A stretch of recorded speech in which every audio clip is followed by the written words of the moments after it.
My name is Bob Borchard, coming to you from Old Town Mariposa in the famous, historic Mariposa Hotel. And I have with me today, oh, by the way, just so you understand, this show is being brought to you by Beth's Gold Coin. Yeah, that's the place right down the street, right? Nice place. You've been in there a time or two. Time or two.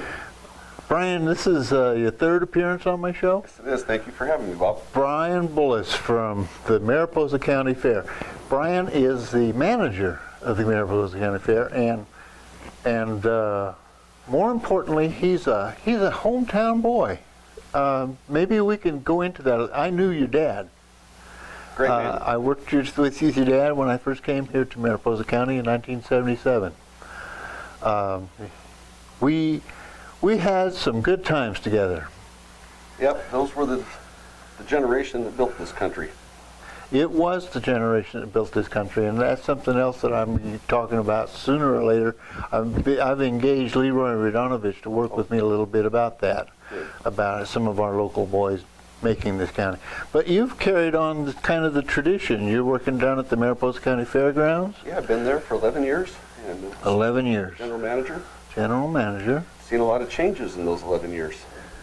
Well, let's talk a little bit about those changes. There's some more changes coming down the road, too. Yep, it's times are still very scary. We've 3 years ago, the governor cut funding, 100% funding to the entire fair network in California. Mm-hmm. So we are operating a state facility with zero funding, all the mandates of state government. It's a difficult challenge. So it's sort of like having an employee that you don't have to pay. Yeah, in the past, our history was we received a $200,000 allocation from the state. This allowed us to keep the rental rates of the facility as low as possible, so it was available to as many people as possible, all walks of life. It worked out very well, but we cut $100,000 out of the budget, but basically we're still running a $100,000 deficit each year. When funding was cut, we had enough reserves to go for 2 years, and every year for the past 3 years, I report to the public that we have enough for 2 years. And the reason we're holding ground is because we've had fire camp activity at the fairgrounds, Cal Fire and Forest Service. And that's the downside to this whole thing. We're being underwritten, but we're being underwritten by the state because of some disasters that are going on in our county. It's not a sustainable funding source. We're proud to serve in that aspect. It would cost those agencies much more if they had to do this out in the open field, but and it's a lot of work to do it, but we're proud. So. Good. Well, this is obviously, we can't count on forest fires to underwrite the operations of our Mariposa County Fair indefinitely. That's what you mean by sustainable, I presume. What do we have in mind? If the governor doesn't change his mind about funding local fair districts? It's kind of interesting. We had our managers conference in Sacramento in November, and Karen Ross, the Secretary of Ag, spoke to the managers of the California Fair Network, and she flat out told us that don't expect any funding in this next budget cycle. Well, come January, lo and behold, there was $3 million for small fair funding and a one-time $7 million infrastructure funding source. That has made it through the first budget committee, so it still has one more major hurdle to go to see if that passes. And we're still not sure how that money is going to shake down as far as our fairs. There's 78 fairs in California. $3 million is not a lot of money to go around. When funding was in place, the total funding pot was $32 million. But we'll take anything we can get, at least. Absolutely. At least this governor is paying attention to the severity of this issue, and there's a lot of fairs in this state that are on the verge of closing. They've been able to hold on, but it's getting to the point where they may have to make that decision. Brian, you and I talk once in a while, but the folks out here aren't really privy to some of those conversations. So I'm going to pretend like we don't talk, okay? And maybe you can tell me a little bit about some planning you guys have been doing. Yeah, in March we did some strategic planning with our board, our nonprofit board. Strategic planning. Could you, as a planner, people people use that term a lot, and maybe you'd explain what a strategic plan is for the folks out there. Well, we wanted to identify our strengths, our weaknesses, opportunities, and go out, look out 5 years to see where we're going to be in 5 years. And it was a great brainstorming session. A lot of good things came from it. We broke down our basic 4 business units that we do at the fairgrounds. We have an RV camping business. We have long-term rentals, which are mineral museum lease, ag commissioner's lease. We have our interim rentals, which are all the events during the off-season. And then we have our fair revenues. So we did a 3-year history average of each one of those incomes coming in from those sources. And we identified where we may have to raise rates in the future in order to keep the fairgrounds going. So it was one of the neat things that came from this planning session was there's been a lot of talk in the community about a conference center. The Tourism Bureau has identified that there is a great market in the shoulder season, which is the time of year in the wintertime when our hotels are only occupied 20%. Our restaurants and businesses are struggling because we don't have the tourist flow through here.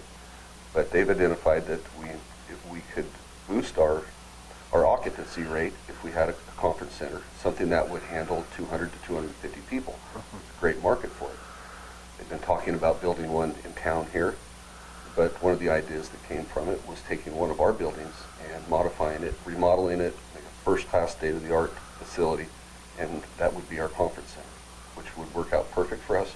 We have plenty of time, vacancy in the wintertime, and so we could fill that void, bring in rental income, but the county could also benefit from the bed tax it would receive from having that conference center and that extra business. You would run a shuttle bus or something back to the hotels and... That would be a possibility, yeah. But we already have the infrastructure in place. Instead of costing $4 or $5 million, we'd probably get this up and running for $500,000. Get in the market. I think they're talking to the tune of 20 or 30 million dollars, and maybe a lot more than that. And the other side to that whole conference center issue, and I don't want to drag this into it, but the other issue is who's going to own it and operate it. Yeah. The fairgrounds, we already have an operational experience history. We know how the ownership pattern is. It's the state of California. But maybe if we became self-sufficient, maybe we could be become at some point independent of the state altogether. That's our goal. That's our main goal, is to be independent. I think that I'd like to make, could you repeat that? I would love to be financially independent, and we are making headway.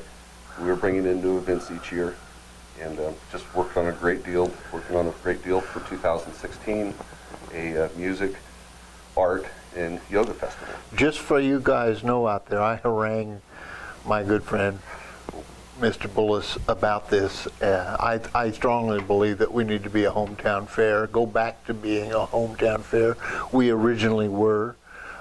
It was similar to the State Mineral Museum thing, where we came and set up the operation, we got it all going, and then all of a sudden it became somebody else's again. And the fairgrounds was our operation, and then it became the state operation, and we took the money and the support that the state of California offered, but when that money and support wasn't there, very analogous to the Williamson Act, although I understand the Williamson Act is being picked up again by the state as well. I hope so. But I think the underlying rule here is that as a community, as a county, we need to become more self-sufficient, support ourselves. Yep. Well, I think the key to becoming self-sufficient in Mariposa is expanding our shoulder season or our winter months. And if we can do that, we'll have a more even income source throughout the whole community, and everybody will benefit. And we have it here. We have everything, all the aspects in place. It's just getting people here. When we hold events and we bring in new customers, they experience Mariposa. We never have any trouble getting those customers to come back the next year because they love it. I think you kind of hit on one of the key elements for making this community hum, and that is that it is event driven, and we do a show that talks about all the things that go on around here. But you're right. when the fairgrounds starts developing more events, more facilities that can house specialized events, I think that the whole community will benefit from that. Yes.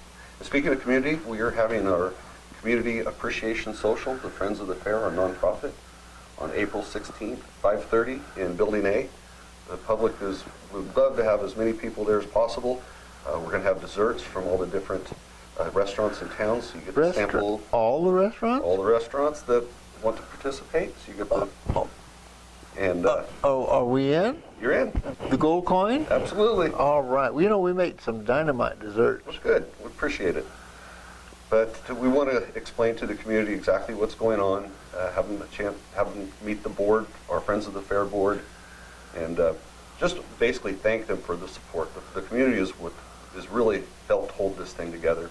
The Friends of the Fair has contributed $42,000 over the last 3 years in infrastructure to keep that place humming. It's a big machine with a lot of moving parts, and it's old, so when things break, and their main focus is to raise money and because if the facility falls apart, we fall apart. We can't conduct business.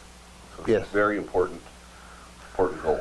And it's not, you know, I think when one of the early shows that we did down in Fresno, our friend Chuck Leonard, his comment was that seems like there's always something going on down at the fairgrounds, and we do have a lot of things going on. We have something coming up this weekend. Yep. The Gem and Mineral Show. We have the annual Indian powwow. That's Mother's Day weekend, April 25th. We have the FFA Boosters Dinner Dance, which Right. is 600 people. We have over 200,000 people a year utilize that facility. That's a great number, 200,000 a That's year. a lot of people. That's more people than there are in Mariposa, that's for sure. Yeah. I just need to figure out how I can get $1 from each one of them every time they come. Well, that's not a big investment from individuals in our community. At any rate, I'm getting the wrap-up sign from my old friend Walt Hebron over there. You know, Walt kind of runs this show. He does Did a I good tell you job. that? He does a great job. But I want to thank you very much for coming on to the show again. Appreciate it, Bob. I really appreciate the job that you and your fair board is doing, and I think I can say that on behalf of the whole community, that you guys are doing a dynamite job. You are an icon of how things happen around here, and it's really appreciated. And for you folks out there, thank you very much for joining me today, and my friend Brian, and we look forward to seeing you again soon.